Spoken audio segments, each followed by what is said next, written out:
이 시간 우리에게 주시는 하나님의 말씀, 전도서 9장 13절에서 18절의 말씀입니다.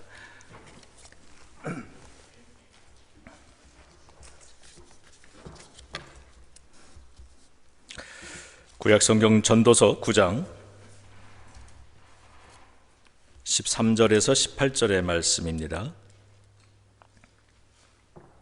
내가 또 해 아래에서 지혜를 보고 내가 크게 여긴 것이 이러하니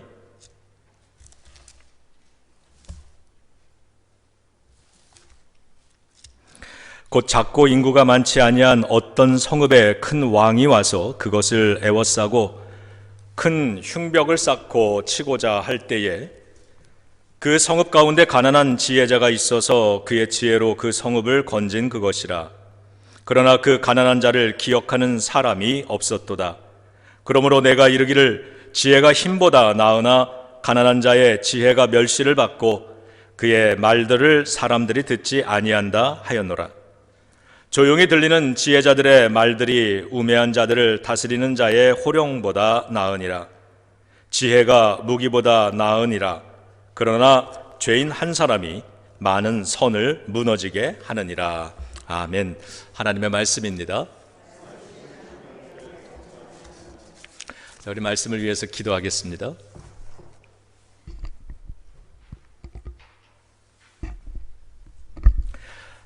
고마우신 아버지 하나님, 이 시간 하나님의 말씀 듣고자 합니다.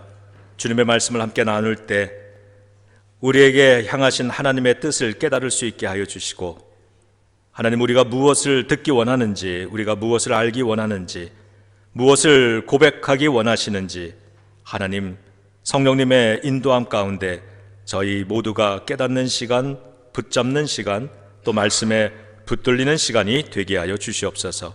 예수님의 이름으로 기도드립니다. 아멘. 오늘 읽은 본문은 새벽예배 묵상집 1월 25일자 순서였던 말씀입니다. 그날 말씀이 저 개인적으로 너무 좋아서 계속 기억하고 계속 묵상을 했습니다. 그러면서 지내는 동안에 그 속에서 성령님의 음성을 지속적으로 들을 수 있었기 때문에 오늘 그 말씀을 여러분과 함께 나누고자 합니다. 첫째로, 우리는 우리 인생이 내일 어찌 될지 모르는 불확실성 속에서 살아가고 있습니다. 그러므로 겸손하게 기다리며 살아야 된다고 오늘 전도자는 이야기합니다.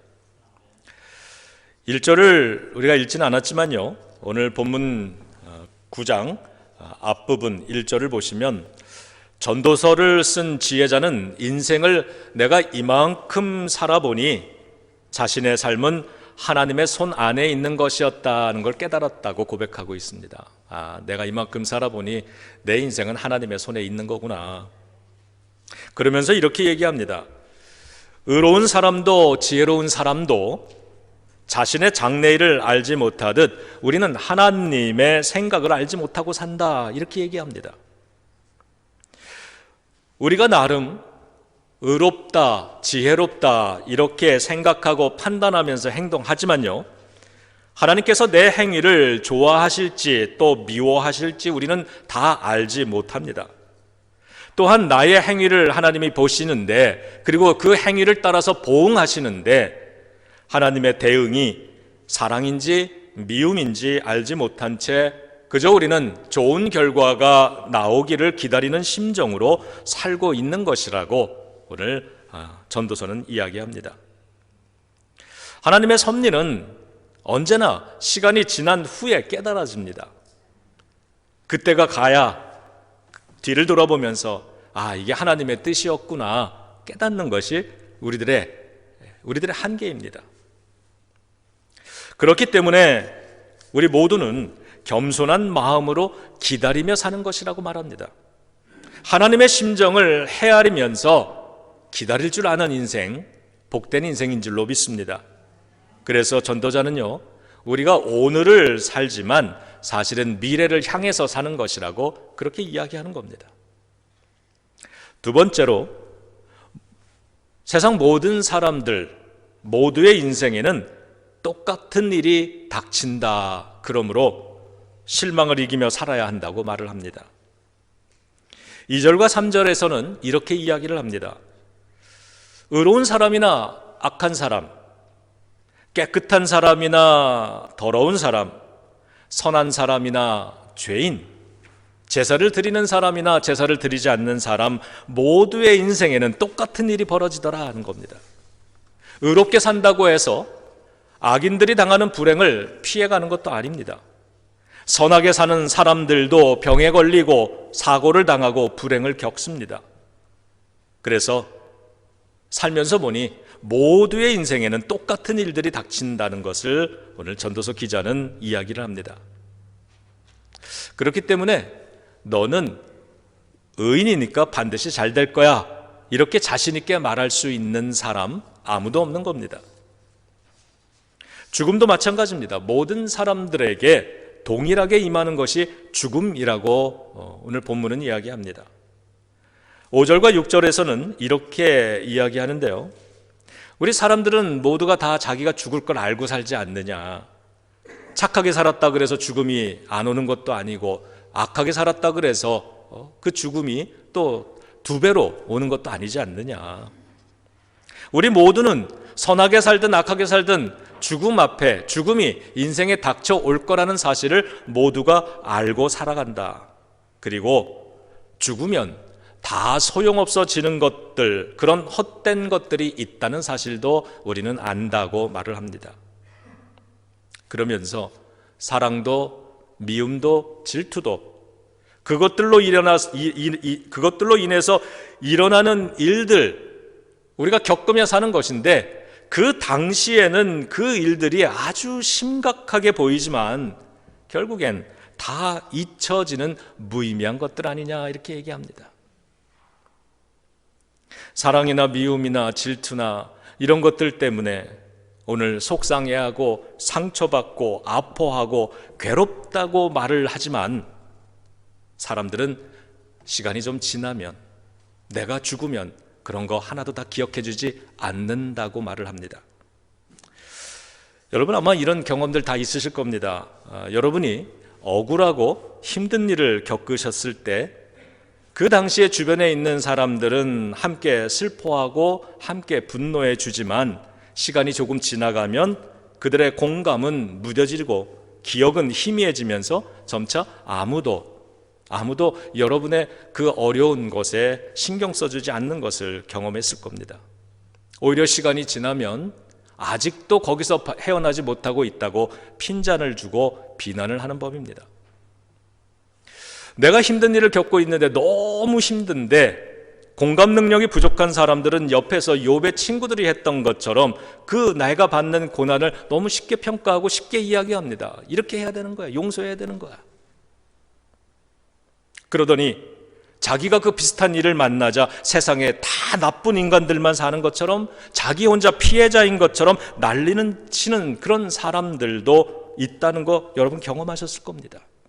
그런 모습을 보면서 전도서 기자는 이렇게 말하는 겁니다. 그런 것들에 그렇게 과도하게 매여서 살아가면서 세월 허송하지 말고 그런 것들 떨쳐버릴 줄도 알아야 된다, 이렇게 얘기하는 거예요. 여러분 7절과 9절 성경 가지신 분들 찾으셔서요, 저하고 같이 크게 좀 읽어보겠습니다. 7절부터, 전도서 9장 7절부터 9절까지의 말씀입니다.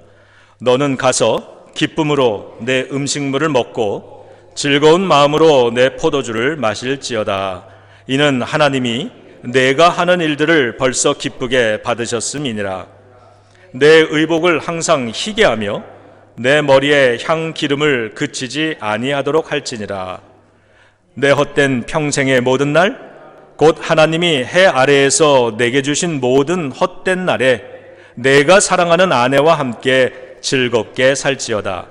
그것이 내가 평생에 해 아래에서 수고하고 얻은 내 몫이니라. 아멘.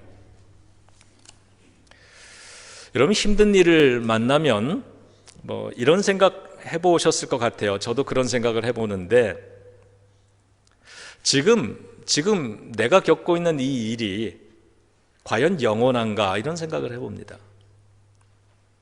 이 일이 내가 죽은 후에도 사람들에게 기억될 만한 일인가? 이런 생각을, 이런 질문을 스스로에게 해보는 겁니다. 지금 내가 겪는 이 일이 사람들이 내가 죽은 이후에도, 세월이 많이 지난 이후에도 소중하게 여기고 기억해 줄 만한 일인가? 그래서 내가 이걸 이렇게 붙들고 씨름하고 아파하고 괴로워하고 있는가? 혹 아무도 신경 쓰지 않는 금방 잊혀질 일은 아닌가? 이런 생각을 해봅니다. 그러면서 생각을 해보면 나는 지금 이 당장의 눈앞에 있는 일 때문에 심각하게 생각을 하지만 사실 대부분의 일들은 금방 잊혀지는 일들이었습니다. 그렇게 아무도 관심 가져주지 않고 기억에서 잊혀질 일들 때문에 내가 너무 그 일에 매몰되어 사는 것, 그것은 지혜롭지 못한 일입니다. 그러면 어떻게 해야 됩니까? 빨리 떨쳐버릴 건 떨쳐버리고 털어버릴 건 털어버리고, 오늘 전사님 기도하는 거 들어보니까 잘라버릴 거 잘라버리고, 그리고 살 수 있어야 되는 것인 줄로 믿습니다. 그런 일들 때문에요, 하나님이 우리에게 주신 이 귀한 생명, 귀한 세월 허송하지 말고 살아있을 때 더 늙기 전에 어떻게 하라 그랬습니까? 옷과 외모를 매력 있게 가꾸라 그럽니다. 옷도 깨끗하게 정갈하게 빨아서 깨끗하게 입고 머리에 기름도 바르고, 그래서 외모를 매력 있게 가꾸라는 겁니다. 그리고 우리의 내면은 하나님의 지혜로 가득 채워서 내면이 아름다운 사람이 되도록 함께 노력하라는 겁니다. 그리고 좋은 사람들 만나서 그들과 함께 맛있는 거 먹고 마시면서 좋은 대화를 나누며 교제하는 것, 그것이면 족하지 않겠는가 얘기를 합니다. 그래야 하루가 기쁘다는 겁니다. 제가 목회를 하면서 우리 선배 목사님이 저에게 어떤 한 분이 가끔 들려주시는 말이 있었습니다. 너무 힘들거나 일이 많았거나 너무 피곤하거나 아니면 속상한 일이 생기면 그 선배 목사님은 항상 이랬어요. 정 목사, 그냥 가서 맛있는 거 사 먹어. 그리고 조금 며칠 쉬어. 근데 놀랍게도 그렇게 하면 위로가 됩니다. 하나님은 그런 것들을 이미 용납하셨다. 오늘 9장에서 그렇게 기록하고 있습니다. 그러면서 하는 말이, 그런 삶을 살아있을 때 사랑하는 사람들과 함께 즐겨라. 너의 아내와 함께 그걸 즐겨라. 그런 인생을 하나님은 허락하고 용납하셨다. 그러면서 10절은요, 만일 당신이 수고하고 열심히 살았다면 너는 그럴 자격이 있다. 이렇게 얘기합니다.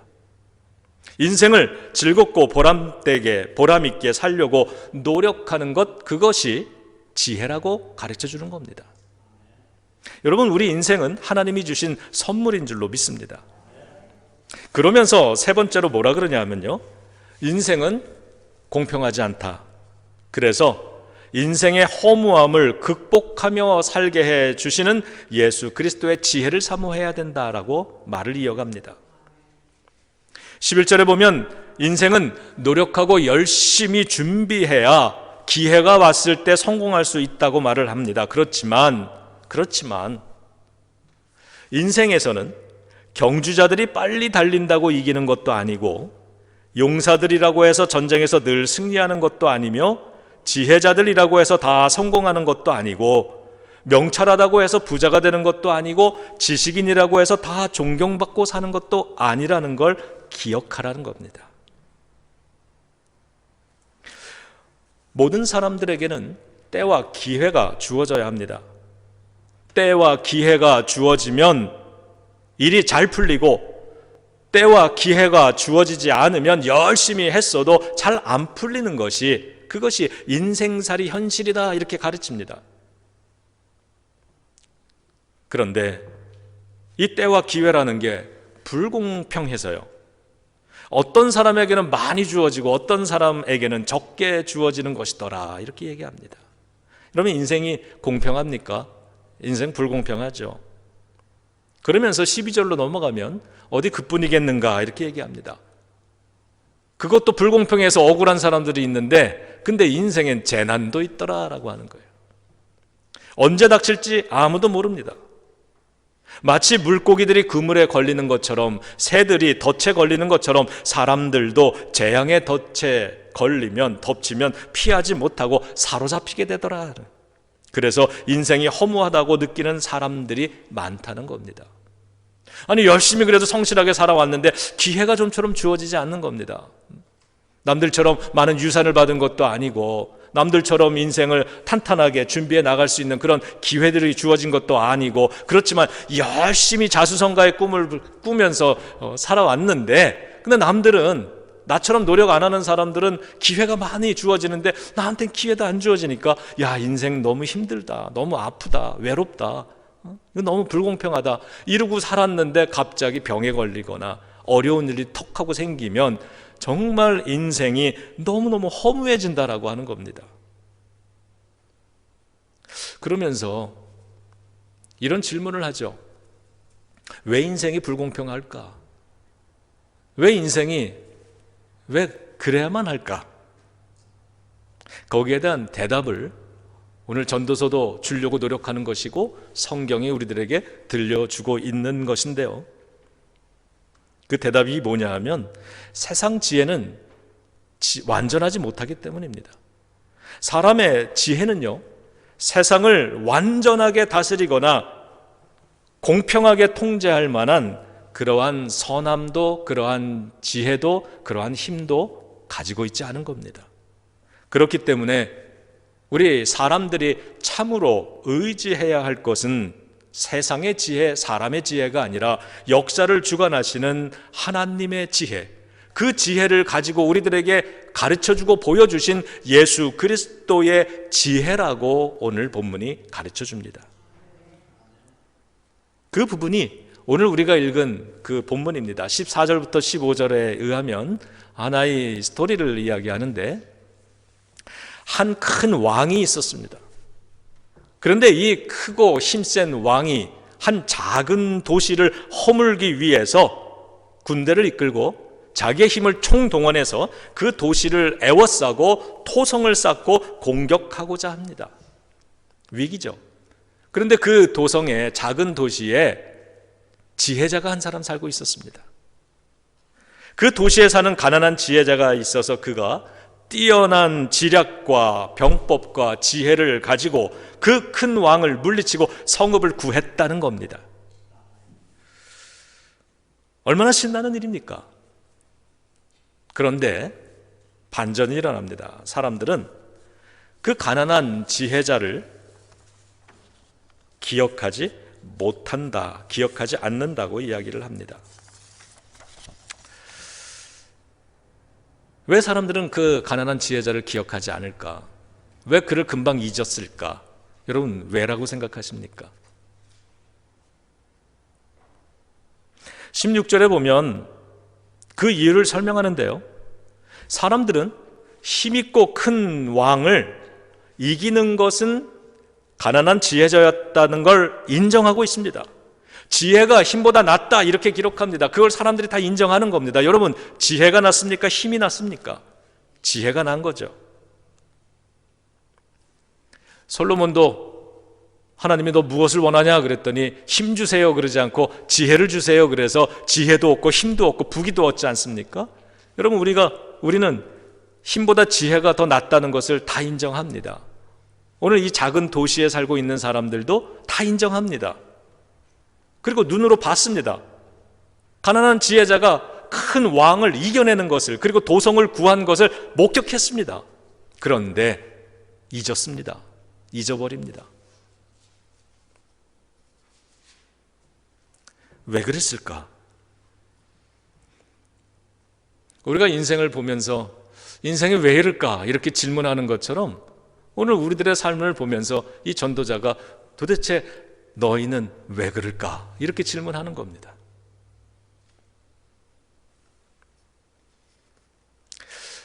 그 이유는요,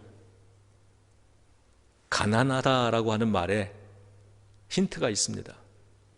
가난한 지혜자예요. 지혜가 중요하다는 걸 인정하지만 그렇게 살면 가난을 벗어나지 못하기 때문에 그 삶은 매력적이지 않은 겁니다. 여러분, 사람들은요, 오히려 이번 전쟁에서 졌을지라도 크고 힘 있는 왕의 삶을 더 매력적으로 생각하잖아요. 내 자녀가 가난한 지혜자로 살아가길 원하는지, 아니면 저렇게 힘센 큰 성공한 왕으로 살아가기를 원하는지, 내가 하는 기도를 보면 내 생각을 알 수 있죠. 오히려 전쟁에서 졌을지 몰라도 그래도 여전히 힘 있는 왕의 삶이 매력적으로 보이고, 전쟁에서 이기고 사람들을 구원했지만 가난한 지혜자의 삶은 매력적이지 않은 겁니다. 그래서 사람들이 지혜가 중요하다는 걸 알지만 그를 잊어버리는 겁니다. 삶 속에서 이그노어하는 겁니다. 저는 가난한 이 지혜자를 보면서 예수 그리스도를 떠올렸습니다. 예수님의 삶이, 그 진리이고 지혜이신 예수님의 삶이, 예수님의 가르침이 우리를 구원하셨습니다. 그러나 그분의 삶은 가난하고 매력적이질 않습니다. 그분의 삶은 저 십자가를 감당해야 되는 그러한 삶이었습니다. 그래서 사람들은 알면서도 예수님 닮아가려고 하지 않는 것이고, 예수님의 제자가 되어서 살려고 하지 않는 겁니다. 우리가 생각으로는, 말로는 그렇게 얘기합니다. 거기에 생명이 있다고. 가난한 지혜자의 삶이 우리를 구원한 참된, 정말 힘보다 나은 것이라고. 그렇지만 그 삶은 외면하고 살아가고 있는 것처럼, 예수 그리스도의 삶에 생명이 있고 진리가 있다는 건 알지만 그 삶이 매력적이지 않기 때문에, 그 삶이 가난해 보이기 때문에, 그래서 우리는 그 주님의 인생을 뒤따라가지 않는 겁니다. 예수님이 걸어가신 그 십자가의 길, 우리는 잊어버리고 사는 겁니다.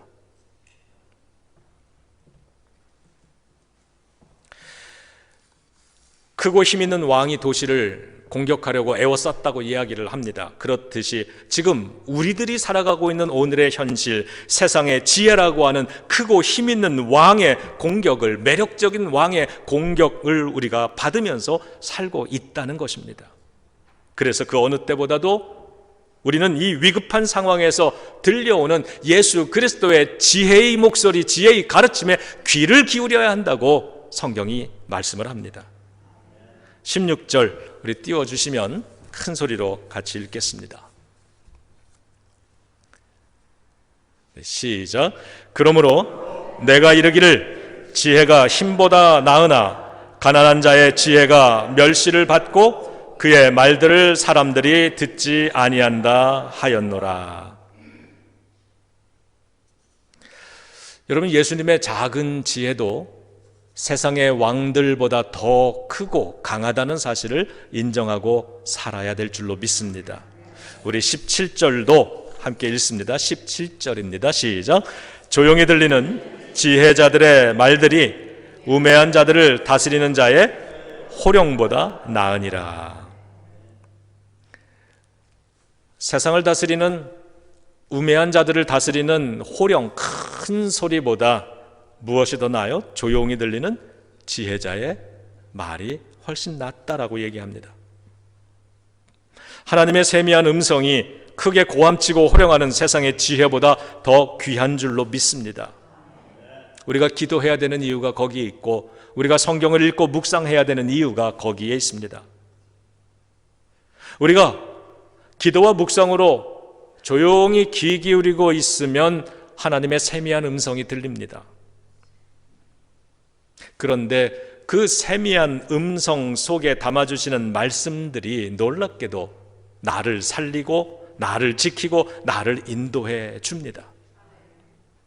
여러분, 아무리 세미해도 그건 진리고 생명입니다. 하나님의 음성이 크든지 작든지 진리와 생명의 능력은 동일한 것입니다. 하나님의 지혜, 정말 부스러기 같은 조각이라 할지라도, 그 부스러기 조각 하나일지라도 우리에게는 버겁도록 넘치고 충분한 것입니다. 저는 왜 하나님의 음성을 자꾸 세미한 음성이라고 말을 하는가 궁금했습니다. 그런데 그 이유가 여기 있지 않겠습니까? 하나님의 지혜가 만일 나에게 큰 음성으로 크게 한꺼번에 들려진다면 아마 제 머리는 터져버릴 겁니다. 하나님께서 우리에게 세미한 음성으로 천천히 말씀하시는 이유가 거기에 있다고 생각합니다. 주님은 세미하게 말씀하는 거지만 그 세미한 음성도 세상을 호령하는 목소리보다 더 큰 힘이 있는 것이고 그 안에 더 큰 생명의 능력이 있는 것입니다. 그리고 18절에 가면 마지막 18절에서 전도자는 우리가 기억해야 할 것이 있다고 경고합니다. 죄인 한 사람이 많은 선을 무너지게 한다, 이렇게 얘기합니다. 여러분, 죄인 한 사람이 많은 선을 무너지게 합니다. 공들여 쌓아온 인생을 잘못 만난 한 사람이 다 허물어뜨리는 경우가 있습니다.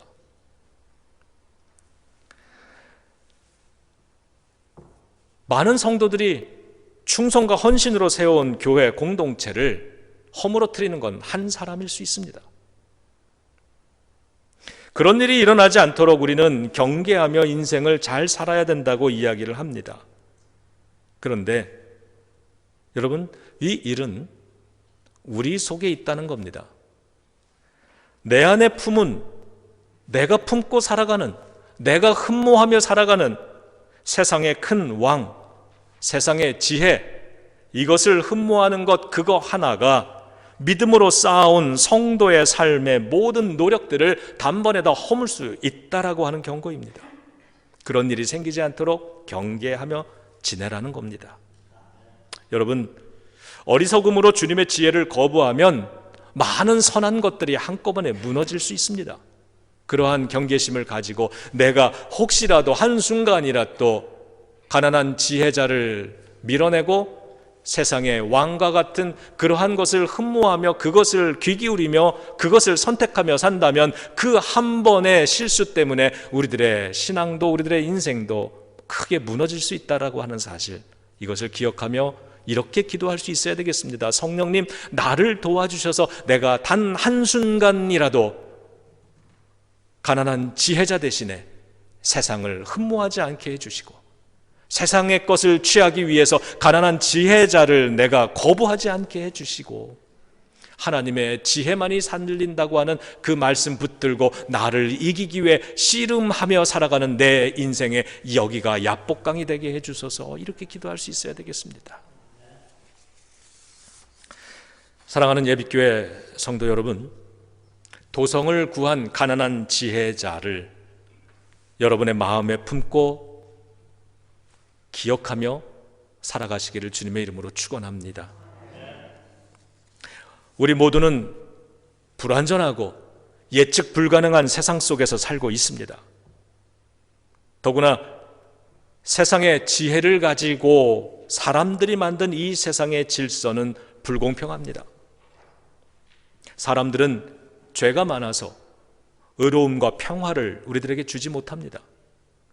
그럼에도 불구하고, 그런 인생을 살아가는 것임에도 불구하고 크리스찬이면서도 가난한 지혜자의 삶에 소망을 두지 않고 오히려 세상의 지혜 안에 그 힘있는 왕을 흠모하며 그 세상의 지혜 안에 자기를 두고 살아가기 때문에 여전히 영혼은 곤고하고 공허하고 인생을 살아가는 것이고, 그렇기 때문에 우리의 마음이, 우리의 삶이 자꾸 아프고 행복하지 않는 것입니다. 그렇기 때문에 영혼이 불안하면 다른 사람들로부터, 세상으로부터, 자잘한 일들로부터 쉽게 상처를 받습니다. 그리고 영혼이 불안하면 남들에게도 쉽게 상처를 줍니다. 그런데 놀랍게도 내가 너무 곤고하기 때문에, 영혼이 너무 피폐해져 있기 때문에 내가 쉽게 상처받고 있다는 것도 모르고 쉽게 상처 주고 있다는 것도 모르며 살아갑니다. 어찌해야 합니까? 해답은 예수 그리스도 안에 있습니다. 예수 그리스도의 지혜를 소유해야 우리는 자유로울 수 있습니다. 그 주님의 은혜가, 주님의 말씀이 우리를 치유해 주시는 것입니다. 우리를 회복시켜 주시고 우리를 강건하게 해주시고 우리가 다시 강건하기 때문에 사소한 감기를 이겨내듯이 사소한 상처와 사소한 도전들을 쉽게 떨쳐내며 강건한 성도의 삶으로 살아갈 수 있는 것이죠. 여러분, 기쁘고 감사한 인생 살아갈 수 있기를 바랍니다. 우리의 내면에 예수 그리스도의 지혜로 채운 사람, 그래서 그 생각이, 그 말이 참 아름다운 사람들 되시기 바랍니다. 그리고 우리의 외모를 아름답게 매력 있게 잘 꾸미면서 좋은 사람들 만나 맛있는 것도 먹고 좋은 교제도 나누고 좋은 이야기들 있잖아요. 할 이야기들이 얼마나 많습니까? 좋은 이야기들, 신앙의 이야기들, 긍정적인 이야기들, 인생을 막 세우고 격려해주는 그러한 좋은 이야기들 만나고 대화 나누고 돌아서면 야, 저 사람을 만나서 오늘 하루가 다 남은 시간이 기쁨을 얻는 그러한 이야기들 우리가 함께 나누고요. 네. 그렇게 나에게 선물로 주신 이 인생이 참 감사하다, 참 기쁘다. 그럼에도 불구하고 우리의 삶이 곤고하고 불확실하고 많은 여전히 이해하지 못하는 그런 답답함이 있지만, 그러나 그러한 것에 우리가 쌓이지 아니하고 매이지 아니하고 우리는 내 안에 있는 주님의 이 지혜로 인해서, 이 보배로 인해서 내 삶은 자유다 외치며 살아갈 수 있는 그러한 예빛교회 성도들이 되시기를 주님의 이름으로 축원합니다. 기도하겠습니다. 하나님, 인생이 불완전하다 할지라도, 예측 불가능하다 할지라도, 때로는 아프고 억울하다 할지라도, 너무 불공평하게 여겨진다 할지라도, 그래도 우리는 세상 속에 살지만 세상의 지혜를 가지고 살아가는 사람들이 아니라 우리를 구원해 주시는, 우리를 살리시는, 우리를 축복의 삶으로 인도하시는 가난한 지혜자 예수 그리스도의 그 지혜를 가지고 살아가는 사람들이기 때문에 아버지 하나님, 이 길을 따라가는 모든 성도들의 삶은 푸른 풀밭 맑은 시냇물이 될 줄로 믿습니다. 아버지 하나님, 삶에 너무 매몰되지 않게 하옵소서. 불필요한 것, 사소한 것, 있다가 없어지는 것, 죽은 이후에 아무 의미 없어지는 것, 사람들이 금방 잊어버릴 만한 이러한 사소한 것들에 매여서 살아가지 않게 하시고, 그것 때문에 이 귀한 인생 허송하며 살지 않게 하여 주시고, 오늘 믿음으로 일어서는 성도들이 되게 하여 주시옵소서. 주님 주시는 그 지혜를 가지고 주님의 저 십자가의 길을 뒤따라 가면서 하나님이 나에게 선물로 주신 이 삶을 귀하고 아름답게 살리며 살아가는 그러한 우리 모든 예빛교회 성도들과 우리의 사랑하는 가족들, 자녀들이 되기를 간절히 원하오니 주여 축복하여 주시고 보호하여 주시고 인도하여 주시옵소서. 예수님의 이름으로 간절히 기도드리옵나이다. 아멘.